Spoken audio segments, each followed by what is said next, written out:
नमस्कार मो बाबली रथा स्वागत करुच्ची मु आपण समस्त मो चैनल को। आज आम प्रस्तुत करवा गुपचुप पाई गोटे बहुत ही बढ़िया खट्टा मीठा राग और चटपटा पानी रेसिपी जोटा को कि आम जदि सठिक भागमाप प्रस्तुत करवा ताले गुपचुप्र टेस्ट बहुत ही बढ़ी जीवो। तो चलते आ डेरी न करी आम प्रस्तुत कर नवा एबे गुपचुप पाई खट्टा मीठा राग चटपटा पानी। तो से आमे 1/4 कप नहीं तेंतुली को गोटे बोल ले 1/4 कप तेंतुली और सांगे नहीं 2 ରୁ 3 चामच गुड़ आउ ताको आमे बतुरी की रखिनबा गरम पानी रे। अल्प किछि गरम पानी रे आपण ताको बतुरी की रखिनेबे जेमती सेटा किछि समय भितर तेंतुलीटा बहुत बढ़िया भाव सॉफ्ट हो जिवो और गुड़टा भी बहुत भल भाव मिसी जिवो। मिनिमम 30 मिनिट लगे सेटा बतुरवाई। तो चलते एबे गोटे मसला प्रस्तुत करनबा। तो गुपचुप्र खट्टा पानी पे गोटे मसला प्रस्तुत करने मुझे नहीं जाइए 2 टेबल स्पून गोटा धनिया सांगे गोटे टेबल स्पून नहीं जीरा आउ नहीं 2 ରୁ 3टा सुखिला लंका को ये तीनोटी जिनस को आम भल भाव ड्राई रोस्ट करनबा।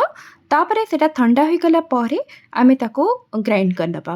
बेसी पॉलिश करी आपण ताको ग्राइंड करिवेनी एमती टिके दरदरिया करिकी रखिथिबे। तो एबे प्रस्तुत हो गला मसाला पाउडर। तापरे आमे सेई जार रे आधा कप नहीं जिबा धनिया पत्र और आधा कप नहीं जिबा पुदीना पत्र ता संगे ए दुईटा पत्र संगे आमे ऐड करी नबा 1 इंच अदा को ता संगे नहीं जिबा 4टी ରୁ 5टी कंचा लंका आपण जेतिकी राग खाइबा पसंद करती से अनुसार आपण सेतिरे ऐड करी नेबे।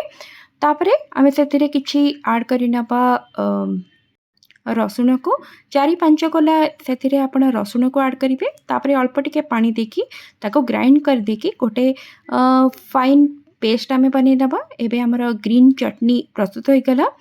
तापरे आमे से जो बतुरे की रखी तेंतुली को आ गुड़ को तार पानी को आमे भल भाव एमती भाव छाणी की नहीं जिबा। ता भीतर आउ किछि रखिबानी ता भीतर मंजी वगैरह जहाँ भी थिबो ताको आमे बाहर करनबा। तापरे सेथिरे आमे किछि ठंडा पानी को ऐड करिबा। ठंडा पानी को ऐड करि सारिबा परे आमे सेथिरे स्वाद अनुसार लुण ऐड करि नबा। जेतिकी आपण लुण को पसंद करती खाइबा को से अनुसार आपण सेथिरे ऐड करिवे। 1 टेबल स्पून चाट मसाला आ 1 टेबल स्पून सेथिरे आमे ऐड करिबा आमचूर पाउडर। जदि आपणक पाखरे सेथिरु गोटे नाही ताले आपण ताको स्किप भी करि परिबे। तापरे सेथिरे ऐड करिबा जो चटनी को आमे प्रस्तुत करके रखिथिले सेई चटनी रु आमे 2 ରୁ 3 चामच चटनी सेथिरे आमे ऐड करि नबा। ऐड करि सारिबा परे आमे भलो भाबरे ताको मिक्स करि नबा।